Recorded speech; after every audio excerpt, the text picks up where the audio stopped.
এর যে ফর্মটা দেওয়া হচ্ছে সেটা অধিকাংশ লোকই ভর্তি করতে পারছে না, তাদের বিএলওর কাছে বা এর কাছে যেতে হচ্ছে। নমস্কার, আপনারা দেখছেন জেসি নিউজ প্লাস এবং এসআইআর নিয়ে এই বিতর্কের মাঝে আমরা পেয়ে গিয়েছি মাননীয় সাংসদ প্রফেসর শ্রী সৌগত রায়কে, এবং ওনার সঙ্গে আমরা কথা বলবো এবং জেনে নেব এসআইআর সম্পর্কে ওনার বক্তব্য। Sir, welcome to JC news plus.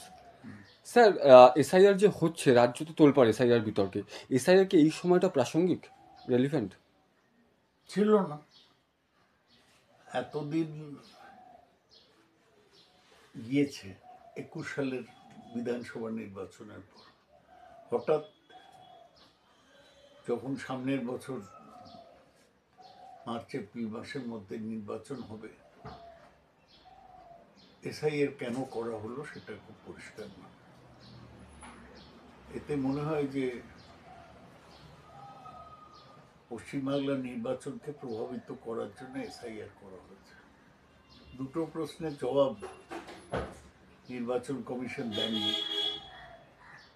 একটা হচ্ছে শুধু 12টা রাজ্যে হলো কেন, তার মধ্যে বিরোধী শাসিত পশ্চিমবঙ্গ, কেরালা এবং তামিলনাড়ু রয়েছে।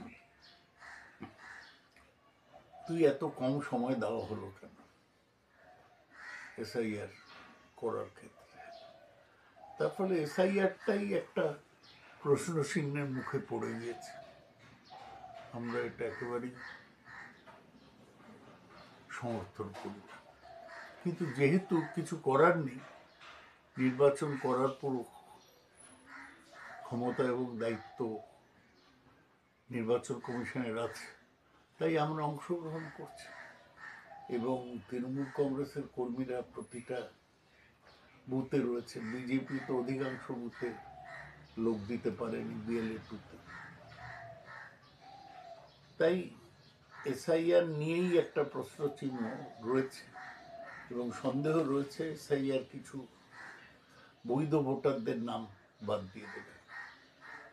স্যার, এই বৈধ ভোটারের প্রশ্ন আমি আসছি যে এসআইআর যদি হয়, রাজ্যের যারা জেনুইন ভোটার তাদের কি উপকার হবে নাকি তারা বঞ্চিত হবেন?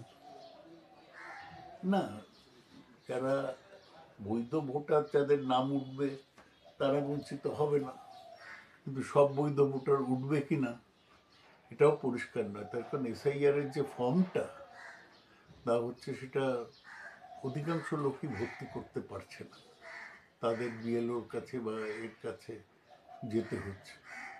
এত জটিল একটা ফর্ম করা উচিত ছিল না। সুতরাং বৈধ ভোটাররাই তো অসুবিধায় পড়ছে এই ফর্ম ভর্তি করতে গিয়ে।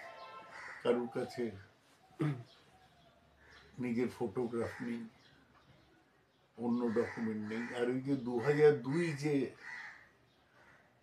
বছরটা মার্ক করা হয়েছে, 2002 এর ভোটার লিস্ট অনেক জায়গায় পাওয়া যাচ্ছে না, নানা অসুবিধা এসআইআর তৈরি হচ্ছে।